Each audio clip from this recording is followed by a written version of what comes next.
Hi, my name is Tanya. Hi, my name is Liz.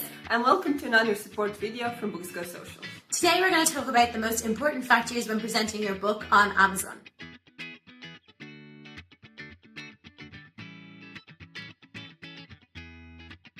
Every day we deal with lots of different books here at BooksGoSocial, and over the years we found there's 4 different things that are important if you want to make sales.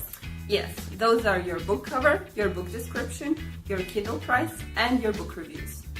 Yeah, so you may have the best written book ever, but you might not get the sales you want if you mess up on one of those things. Unfortunately, people do judge their book by their covers.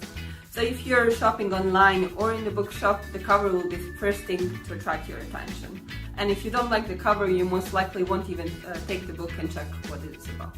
Yeah, so there's a number of different mistakes that you can make when you're choosing a cover for your book. The first of which is maybe picking a cover that's too old-fashioned or not in keeping with your genre. Yes, and that's why it's a good idea to check books that are on top of your genre.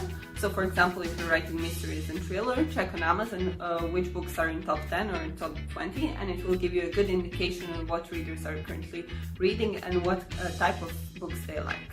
Yeah, the biggest mistake you can make is, unless you happen to be a book designer, and trying to design your cover yourself, because there's so many choices that need to be made in terms of the font that you choose, the colors, the images, just to try and reflect the story properly.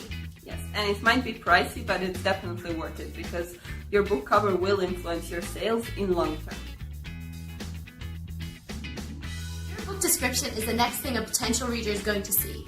It's really important that you can set up your book in a way that's intriguing to the reader, but also doesn't give away too much of the story. Yes, so start with a strong sentence and introduce some of the main characters. Please keep in mind that you shouldn't introduce too many characters because it might be confusing. Also, it's always a good idea to actually give your description to someone you know for feedback, because what might be clear to you might not be clear to a reader, and then if the reader doesn't understand the description, they won't bother buying the book. In order to draw on the reader, talk about the main problem or dramatic element of your story as quickly as possible. You can also hint at a solution. Yes, also use words and pacing you're using throughout the book as well. Reader will want to know what kind of tone and what kind of atmosphere can they expect. Always remember that shorter is better, and don't be afraid to break up your description into a number of different paragraphs and keep them clear and concise. It's always a good idea to check top 10 books in your genre. This will give you a good indication on what sells well, and you can take some tips on how they laid out their description and from their structure. There's a blog post detailing these tips on writing your description on the Services for Authors website, which we'll link to in the description and the comments for this video. Pricing your ebook can be one of the most difficult things you do, because obviously you know how much time, effort, sweat and tears you put into, and you probably feel that it should be priced more than what's recommended. Yeah, but the tough reality is that as an indie author, you don't have a big publisher behind you pushing your book out to new readers. Word of mouth is really important, so it might be better to focus on selling in terms of volume and getting new readers rather than just on profit. Yes. We recommend putting your standalone novel at $2.99. This might seem low, but please keep in mind that most popular authors and most popular titles price their ebooks at $5 to $7, which means that you should use the gap of lower pricing to get more readers. Also, if you feel that your sales are steady at $2.99, it's always a good test to put it at $3.99 and see if it changes. Yeah. You might also want to price your book lower than $2.99 on some occasions. A good example is if you have a series of books, you might want to price the first one at 99 cents to encourage people to buy that first book, and then if they enjoy it, they'll buy the rest.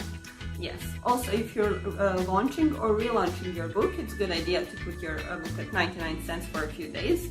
And also to boost it from time to time, you can lower it to 99 cents and maybe buy a promotion or something just to keep it up in the ranks. Getting reviews on Amazon.com is really important. We spoke earlier about why word of mouth matters so much in book buying.